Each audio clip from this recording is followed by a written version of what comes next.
আড়ালিয়া এলাকায় নিজ বাড়িতে ইলেকট্রিক্যাল লাইট মেরামত করতে গিয়ে বিদ্যুৎস্পৃষ্ট হয়ে জিবিবাজারস্থিত জিবিপি হাসপাতালে আনার পথে মৃত যুবকের মৃতদেহ জিবিবাজারস্থিত জিবিপি হাসপাতালের মর্গে বিকাল আনুমানিক 5টা নাগাদ ময়নাতদন্ত করার পর পরিবারের সদস্যদের হাতে তুলে দেওয়া হয়। এই ঘটনা নিয়ে সংবাদ মাধ্যমের মুখোমুখি হয়ে বিস্তারিত জানান মৃত যুবকের পিতা। পাশাপাশি এই সময় তিনি বিস্তারিত জানাতে গিয়ে বলেন, বাড়িতে যখন কেউ ছিল না সেই সময় এই যুবক বিদ্যুৎস্পৃষ্ট হয়। পরবর্তী সময় জিবিবাজারস্থিত জিবিপি হাসপাতালে আনার পথেই তার মৃত্যু হয় এবং জিবিবাজারস্থিত জিবিপি হাসপাতালে ময়নাতদন্ত করার পর তার মৃতদেহ তুলে দেওয়া হয় পরিবারের সদস্যদের হাতে। পাশাপাশি বিস্তারিত জানান এই দুর্ঘটনা নিয়ে।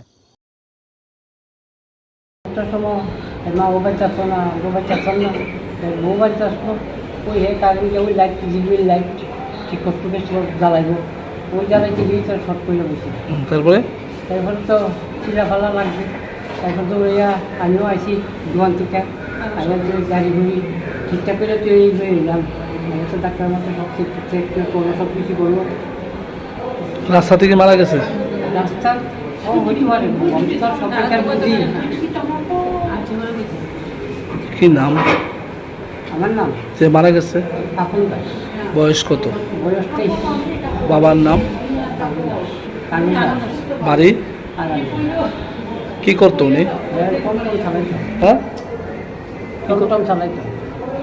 কোন সময় ঘটনাটা? ও তো 8টা দিকে।